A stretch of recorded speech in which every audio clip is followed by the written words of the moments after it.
Well, the protests continue all across Columbus, calling for changes to the police department and city council. But tonight, Columbus police met with neighbors in the Hilltop area to talk about the problems. NBC4's Olivia FECTEAU was there. She's live at Columbus Police headquarters tonight with what the chief had to say about these discussions.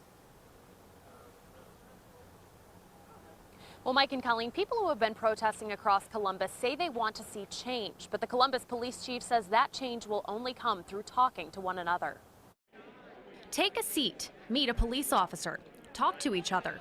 And I believe that that's how it's going to happen, not by yelling, not by making a list of demands. It's going to happen in discussion. A meeting at Glenwood Community Recreation Center in the Hilltop was the third community meeting held by Columbus Police.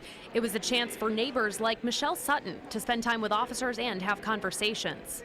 I mean, when you don't really have a relationship with someone and you see the stories on the news and you see them happening all around our country, that level of trust kind of diminishes. The event is about building bridges. Police Chief Kim Jacobs says she believes it's the only way to work through problems. As protests go on across the city, she invites the protesters to come and talk. We will get a lot further ahead when we talk to each other. Donna KEELS has lived in the Hilltop for 46 years. She wants to see changes in her neighborhood, but she thinks it takes effort from both sides.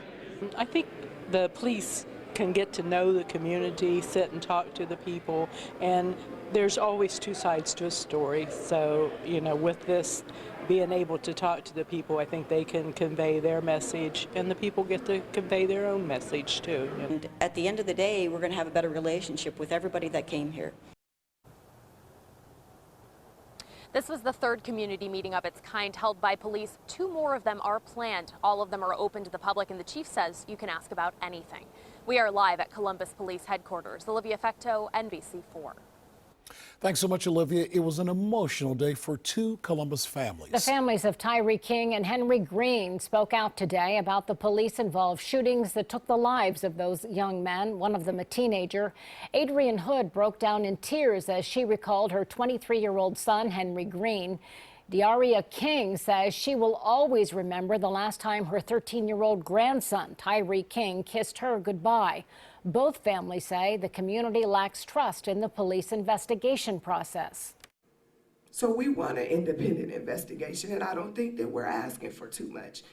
I pay my taxes. Yeah, right. Always have. We're not asking for the impossible. A state Supreme Court task force recently recommended that all police lethal use of force shootings be investigated by the Ohio Attorney General's office. Several students and community members gathered at the Ohio State University to remember Tyree King and Henry Green. The group listed its demands, and they say they will bring about needed change. They want all police-involved shootings to be investigated by an independent panel, among other things. The group chanted and sang for several minutes. About 75 people took a knee for Tyree for 13 minutes, 1 minute for each year that he was alive.